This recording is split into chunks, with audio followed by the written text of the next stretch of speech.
সম্মানিত দর্শক, আমি একেবারেই গ্রামে বাস করি। গ্রামে বলতে প্রত্যন্ত গ্রাম। তো যাই হোক, যে কথাটি বলতে চাই, আমি শুনতেছি কয়েকদিন থেকে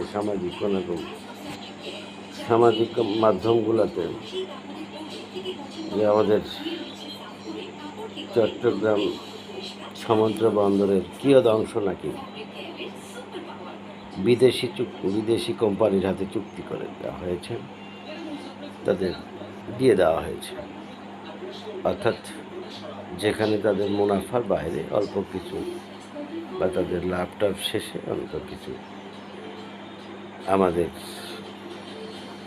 দেশের জন্য দিবে, এবং সেটার সম্পূর্ণ নিয়ন্ত্রণ পরিচালনা বিদেশিদের হাতে থাকবে।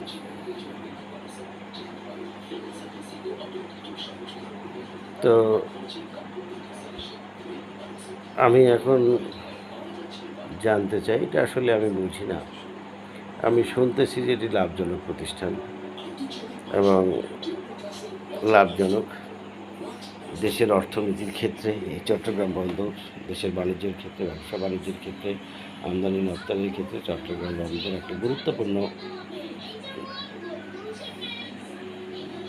গুরুত্বপূর্ণ একটা কেন্দ্র, এবং সেই গুরুত্বটা অত্যন্ত অপরিসীম বলে আমি মনে করি।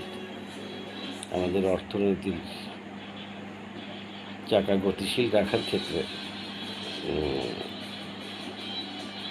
এই বন্দরের ভূমিকা অনস্বীকার্য।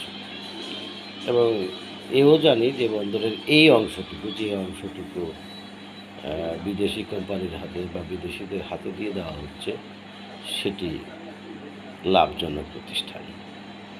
তো যাই হোক, এখন প্রশ্নটা হলো যে লাভজনক প্রতিষ্ঠানের সন্দেহে হ্যাঁ, বিদেশের কাছে দেওয়ার ক্ষেত্রে আরও লাভ হইতে পারে।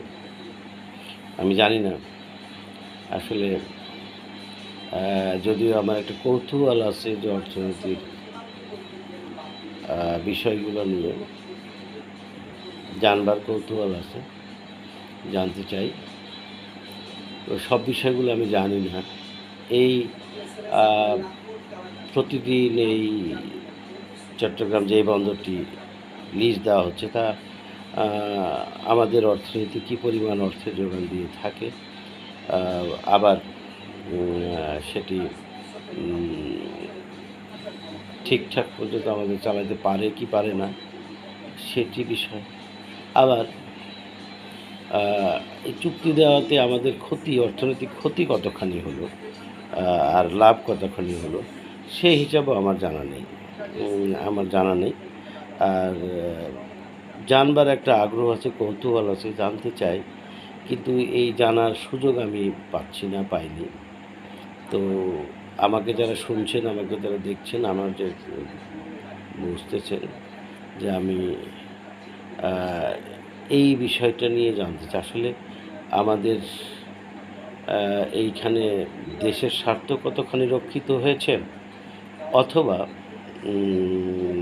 দেশের স্বার্থ কতখানি জলাঞ্জলিতে দেওয়া হয়েছে, এই বিষয়গুলি যদি আপনারা আমাকে জানাতেন, আমি প্রচণ্ডভাবেই আপনাদের কৃতজ্ঞ থাকতাম যে এই চট্টগ্রাম বন্দরটি আমাদের জন্য, নিজেদের চালানোর জন্য, নিজেদের পরিচালনার ক্ষেত্রে কতটা লাভজনক এবং বাইরে দেওয়ার জন্য কতটা লাভজনক, আর এতে দেশের স্বার্থ কতটা রক্ষিত হয়েছে বা দেশের স্বার্থ কতটা জলাঞ্জলি দিতে হয়েছে, তার একটা পরিসংখ্যান যদি আপনারা আমাকে যেভাবে হোক জানিয়ে সহযোগিতা করলে আমি কৃতজ্ঞ থাকতাম। ধন্যবাদ সকলকে। আসসালামু আলাইকুম।